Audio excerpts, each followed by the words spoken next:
Hello everyone and welcome to a quick Google Docs tutorial. In today's video I want to show you how to insert a text box in Google Docs. This is actually quite simple.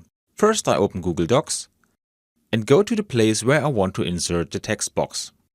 Now I click on Insert, Drawing and New. Here I click on the symbol with the double T, which stands for text box. Now I can drag my text box. Don't worry, it doesn't have to be perfect in the first step, I can always resize it later.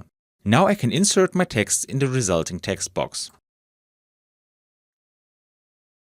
I can also edit it using the usual options. Once I'm fine with the result, I click on Save and Close. My text box has now been inserted into Google Docs. If I want to edit it again later, for example to resize this box, I simply click on it and select Edit. And that's all you need to know.